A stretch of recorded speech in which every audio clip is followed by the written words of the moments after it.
ओम गणेशाय नमः। राधे राधे दोस्तों। मित्रों, आज हम सुनेंगे पुत्रदा एकादशी व्रत कथा। कहा जाता है इस व्रत में माता लक्ष्मी और श्री नारायण की पूजा की जाती है।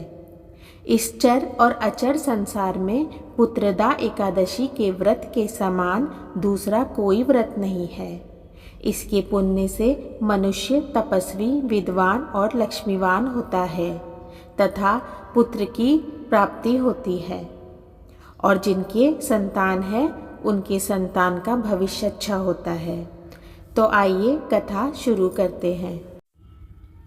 भद्रावती नामक नगरी में सुकेतुमान नाम का एक राजा राज्य करता था। उसके कोई पुत्र नहीं था। उसकी स्त्री का नाम शैव्या था।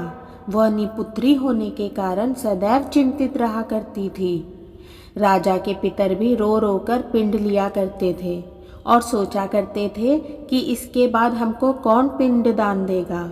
राजा को कोई भाई, बांधव, धन, हाथी, घोड़े, राज्य और मंत्री, इन सब में से किसी से भी संतोष नहीं होता था। वह सदैव ही विचार करता था कि मेरे मरने के बाद मुझको कौन पिंड दान करेगा। बिना पुत्र के पितरों और देवताओं का ऋण मैं कैसे चुका सकूंगा। जिस घर में पुत्र ना हो उस घर में सदैव अंधेरा ही रहता है। इसलिए पुत्र उत्पत्ति के लिए प्रयत्न करना चाहिए। जिस मनुष्य ने पुत्र का मुख देखा है वह धन्य है। उसको इस लोक में यश और परलोक में शांति मिलती है, अर्थात उनके दोनों लोक सुधर जाते हैं। पूर्व जन्म के कर्म से ही इस जन्म में पुत्र, धन आदि प्राप्त होते हैं। राजा इसी प्रकार दिन रात चिंता में लगा रहता था। एक समय तो राजा ने अपने शरीर को त्याग देने का निश्चय किया, परंतु आत्मघात को महान पाप समझकर उसने ऐसा नहीं किया। एक दिन राजा ऐसा ही विचार करता हुआ अपने घोड़ों पर चढ़कर वन को चल दिया तथा पक्षियों और वृक्षों को देखने लगा। उसने देखा कि वन में मृग, व्याघ्र, सूअर, सिंह, बंदर, सर्प आदि सब भ्रमण कर रहे हैं। हाथी अपने बच्चों और हाथिनियों के बीच घूम रहा है। इस वन में कहीं तो गीदड़ अपने कर्कश स्वर में बोल रहे हैं, कहीं उल्लू ध्वनि कर रहे हैं। वन के दृश्य को देखकर राजा सोच विचार में लग गया। इसी प्रकार आधा दिन बीत गया। वह सोचने लगा कि मैंने कई यज्ञ किए, ब्राह्मणों को स्वादिष्ट भोजन से तृप्त किया, फिर भी मुझको दुख प्राप्त हुआ है, क्यों? राजा प्यास के मारे अत्यंत दुखी हो गया और पानी की तलाश में इधर उधर फिरने लगा। थोड़ी दूरी पर राजा ने एक सरोवर देखा। उस सरोवर में कमल खिले थे तथा सारस, हंस, मगरमच्छ आदि विहार कर रहे थे। उस सरोवर के चारों तरफ मुनियों के आश्रम बने हुए थे। उसी समय राजा के दाहिने अंग फड़कने लगे। राजा शुभ शकुन मानकर घोड़े से उतरकर मुनियों को दंडवत प्रणाम करके बैठ गया।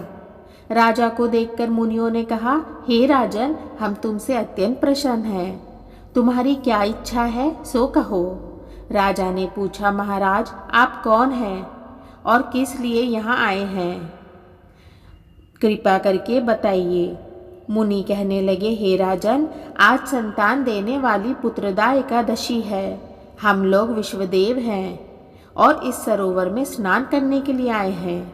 यह सुनकर राजा कहने लगा कि महाराज, मेरे भी कोई संतान नहीं है। यदि आप मुझ पर प्रसन्न है तो एक पुत्र का वरदान दीजिए। मुनि बोले, हे राजन, आज पुत्रदा एकादशी है, आप अवश्य ही इसका व्रत करें। भगवान की कृपा से अवश्य ही आपके घर में पुत्र होगा। मुनि के वचनों को सुनकर राजा ने उसी दिन एकादशी का व्रत किया और द्वादशी को उसका पारण किया। इसके पश्चात मुनियों को प्रणाम करके महल में वापस आ गया। कुछ समय बीतने के बाद रानी ने गर्भ धारण किया और 9 महीने के पश्चात उसने एक सुंदर पुत्र को जन्म दिया। वह राजकुमार अत्यंत शूरवीर, यशस्वी और प्रजापालक हुआ। श्री कृष्ण बोले, हे राजन, पुत्र की प्राप्ति के लिए पुत्रदा एकादशी का व्रत करना चाहिए। जो मनुष्य इस महात्म्य को पढ़ता या सुनाता है उसे अंत में स्वर्ग की प्राप्ति होती है। इस प्रकार पुत्रदा एकादशी व्रत कथा संपूर्ण हुआ। राधे राधे मित्रों।